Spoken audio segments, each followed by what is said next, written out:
So after marriage, I have a question. Went down on.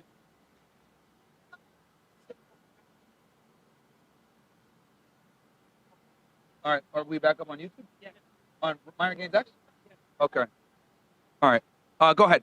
So 50% of marriages in the United States end up in divorce, correct? Roughly, yeah. Yes. So 82% of men in marriages ask for prenups. If you search up that statistic, it is true. What do you expect women whose only capability is being in the kitchen and cleaning to do after that divorce with the prenup? Well, okay, that's a dumb argument. I could think of, okay. Because the thing is, people don't know how to cook and clean. So if you actually took your job as a stay-at-home wife seriously, you could be hired. You could either be hired as like a maid. And some of them are running businesses like for apartment complexes. They're not making bad money. Yeah. And they don't have any assets or money given to them. Sure, good question. Well, the family laws actually were written with that taken into account. This is why men get destroyed in divorces a lot of times nowadays, because what's happened is the family court system was created specifically to protect women from that very problem that you mentioned. She devotes her life to him, devotes her life to the family, to the kids, etc.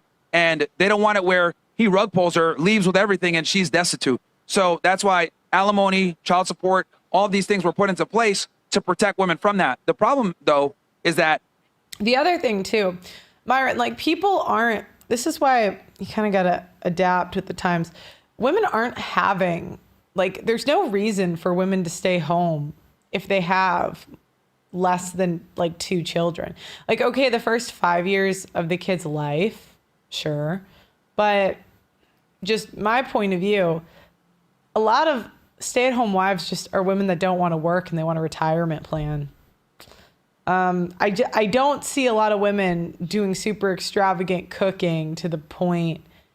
Like, I don't know. I've cooked for a family of like 4 or 5. It doesn't take that much time. Like, I don't know what, I guess if you're doing something super complicated, but like you can make a nice rice dish, chicken, steak, like a pasta dish. It'll take you what, like half hour, 40 minutes. Anyways.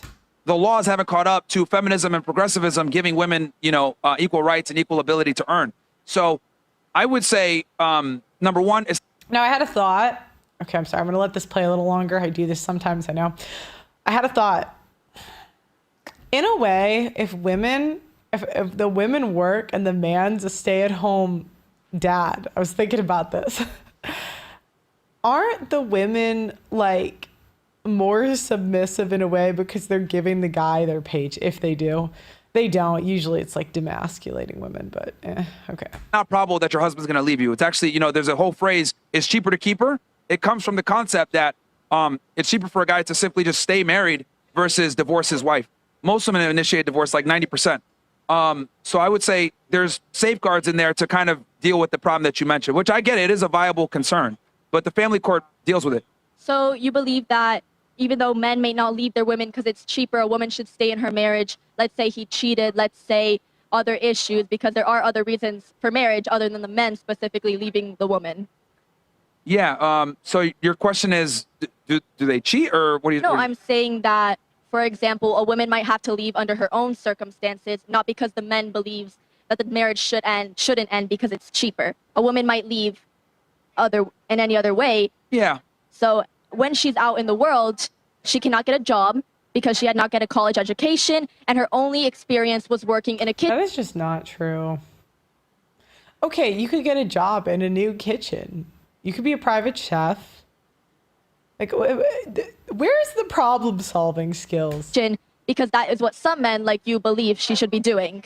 Yeah, I mean, well, the thing is that if she leaves, that's her personal decisions, and she's got to deal with the consequences of that, right? Like, if she's going to go ahead and break up her family and leave her husband, there's going to be negative consequences to that, right? Like, I didn't see any complaints for the 10 years where she was with him and she didn't have to work and she was able to kind of... Plus, you got 10 years of raising kids. Do you know how many daycare? My sister works at a daycare. Chill and, live a certain lifestyle. But then she wants to leave and be able to say, okay, well, I don't want to deal with negative consequences of breaking up my family. And I think that's kind of the bad part is women prioritize their happiness in a relationship over their duty. and they'll leave because they're not happy. Do you believe happiness is should be considered whether it's in domestic abuse situations? Let's say your husband abuses his wife. Do you believe the woman should stay there in that relationship, which could cause trauma to the child because of the family's happiness? Now, obviously, you're being specific with domestic violence. Though that does occur, it's not the majority of reasons, right? It just comes down to women just not being. Well, here's the thing. Let's be very. Let's have a very honest conversation here.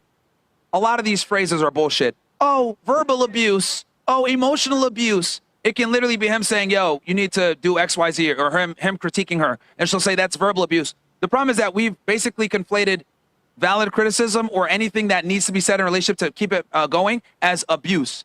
And we tend to defer to what women say and believe them on at face value for everything that they say. So what's ended up happening is women don't really take accountability in relationships anymore, and everything is verbal abuse, or I'm being assaulted, or or verbal assault. I've heard like stupid shit like this. He might say, "Hey, you know what? I need you to do X, Y, Z." She'll look at that as this is abusive. So not only has it been where we've created like this weird environment where women want to go ahead and destroy relationships, we've also created stupid vernacular to kind of try to criminalize or pejoratively label constructive criticisms or healthy conversations within relationships. Because in other words, the man is always wrong, the woman is always right. So I feel like you're kind of deflecting my point. I'm talking about in a scenario that there is domestic abuse and it is in fact then, yeah, true. she should leave. If she's being assaulted, she should leave. Yes. But that is not the majority. Okay, but let's say there is a woman who in this scenario is. Yeah. You do believe that she should stay in the kitchen. This woman, Well, if he's beating her ass, then no. obviously, Yeah. she goes into the real world with a child because obviously no woman is going to leave her child with an abuser with no experience, no job, no degree. No woman is going This is why Myron lost his hair. Had to get a transplant. to survive in that world because we live in an economy where things are extremely expensive, where you do need a degree to survive unless you're going to marry again. Well, And most men don't marry middle-aged women with children who are struggling. And you'd that's be- the realistic You'd be scenario. surprised. There's a lot of simps out there. That's what I say too. Because I used to say, I swear to God, I used to say no guy will ever take her. And then life just kind of, I was like, oh, yes, they will. You would be surprised. You'd be surprised. And There's a lot of simps out there that would do that. Again, I see the scenario, the specific scenario you're mentioning. Yes, if a guy's beating his wife's ass, yeah, she should leave. But that isn't the majority of the situations. A lot of times it's the woman feels like I could do better. I'm bored, or, you know, I just don't feel the spark anymore. We grew apart. All these bullshit phrases that women use to justify breaking up with a guy because they're not happy anymore, and they leave. So it's not the DV like you're claiming. That could be a part of it, but